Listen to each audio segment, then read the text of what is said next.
అందరికీ నమస్తే. నేను మీ రమ్య. మధ్యప్రదేశ్లోని సాత్నాకి చెందిన ఒక అమ్మాయి 20 ఏళ్ల అమ్మాయిపై సామూహికంగా రేప్ చేసి దాని వీడియో తీసి సోషల్ మీడియాలో వాళ్ళే పోస్ట్ చేశారు. అంటే వీడియో తీసి సోషల్ మీడియాలో పోస్ట్ చేసే అంత ధైర్యం, అంత దమ్ము మగవాళ్ళకి ఉంది. అంటే ఎవరైతే ఇలాంటి వాళ్ళు ఉన్నారో, ఈ కొంచెం చెత్త బ్యాచ్ ఉన్నారో, వీళ్ళకంత దమ్ము ధైర్యం ఉంది అంటే నాకు తెలిసి గవర్నమెంట్ది కూడా కొంచెం తప్పు అనిపిస్తుంది. ఎందుకంటే ఆడపిల్లలతోని మిస్బిహేవ్ చేసినా సరే, లేకపోతే వాళ్ళకి ఇబ్బంది కలిగించేలాగా బిహేవ్ చేసినా సరే, వాళ్ళని చట్టపరంగా గట్టి శిక్షలు ఉంటే వాళ్ళకంత చేయడానికి ధైర్యం ఉండకపోదు. అండ్ ఇలాంటి సంఘటనలు అండ్ ఆ వీడియోని చూస్తే తప్పకుండా మీ అందరికీ కూడా కలిసి వేస్తుంది. ఒక్కసారి ఆ వీడియో చూడండి.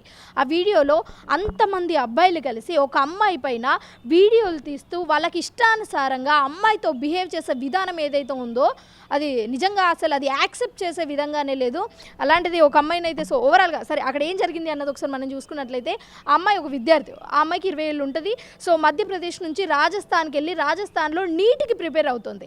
సో తను నీట్ ఆస్పిరెంట్. ఒక డాక్టర్ కావాలి అని అనుకున్న అమ్మాయిని ఇంతమంది కలిసి రేప్ చేసి వీడియో తీసి సోషల్ మీడియాలో పోస్ట్ చేశారంటే చూడొచ్చు అసలు గవర్నమెంట్ ఎంత స్ట్రాంగ్గా ఉంది అండ్ తప్పు చేసే వాళ్ళపై ఎంత గట్టిగా శిక్ష తీసుకుంటే ఇలా తయారవుతున్నారు అని చెప్పొచ్చు. సో ఇలాంటి సందర్భాలలో ఆ అమ్మాయి గురించి వచ్చేసి ఇంకా నీట్ ప్రిపేర్ అవుతుంది.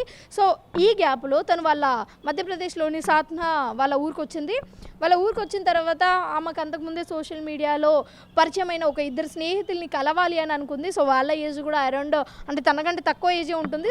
అబౌట్ ఒకరికి వచ్చేసి 17 ఉంటుంది, ఇంకొకరికి మేబీ 20 ఉంటే ఉండొచ్చు. అది ఇంకా సోషల్ మీడియాలో అయితే వైరల్గా మారడం లేదు.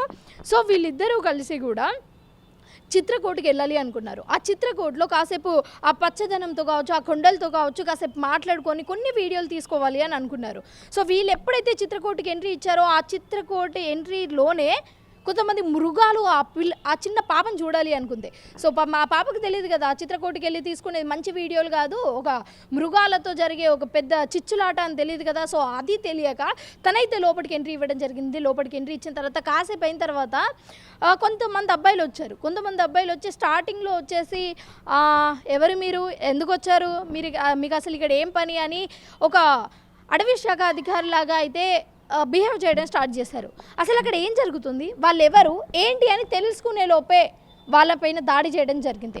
ముఖ్యంగా అబ్బాయిని బెల్ట్తో కొడుతూ, కర్రతో కొడుతూ అతన్ని బంధించి ఆ అమ్మాయిని ఒక పొదల్లోకి అయితే తీసుకొని వెళ్ళి ఆ అమ్మాయి మీద అందరూ కలిసి రేప్ చేయడానికి అయితే ప్రయత్నించారు. ఆయన రేప్ చేశారు.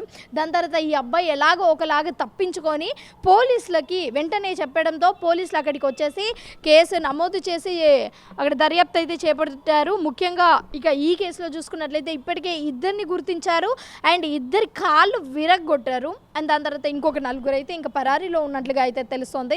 సో వాళ్ళు ఎప్పుడు దొరుకుతారు ఏంటి అన్నది అందరూ కూడా ఆసక్తిగా ఎదురు చూస్తున్నారు.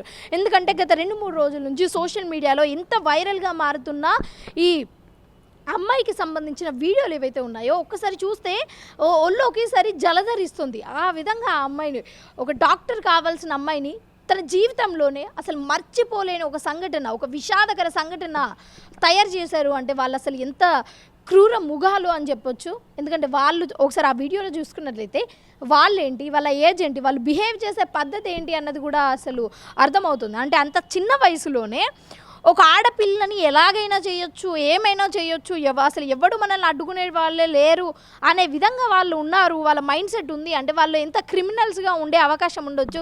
సో ఎట్టి పరిస్థితులలోనూ ఇలాంటి వైరల్ అవుతున్న వీడియోస్ మీద రెస్పాండ్ అవ్వడమే కాకుండా ప్రతి ఒక్క అమ్మాయికి ఏవైతే మిస్బిహేవియర్స్ అడ్డు వస్తున్నాయో వాళ్ళందరినీ కూడా సేవ్ చేయాలి అని గవర్నమెంట్ని కోరుతున్నాను. అండ్ ఎవరైతే ఈ రేపిస్టులు ఉంటారో ఈ రేపిస్టులకు అసలు ఇంకా క్షమాపణ అనేదే లేకుండా వాళ్ళకు తగిన శిక్ష పడాలి అని అయితే మనస్ఫూర్తిగా కోరుకుంటున్నాను. అండ్ ఇలాంటి సంఘటనలకు ఇంకొక అమ్మాయి బలి కాకూడదు అని అయితే కోరుకుంటున్నాను. Thank you so much. And అమ్మాయిలు కూడా మీరు కూడా జాగ్రత్తగా ఉండండి. బయటికి వెళ్ళేటప్పుడు అలాగే కొత్తగా ఫ్రెండ్స్తో వెళ్ళేటప్పుడు ఎవరు లేని ప్లేసెస్కి వెళ్ళకుండా అందరూ చాలా మంది ఉన్న ప్లేసెస్కి అయితే వెళ్ళే ప్రయత్నం అయితే చేయండి.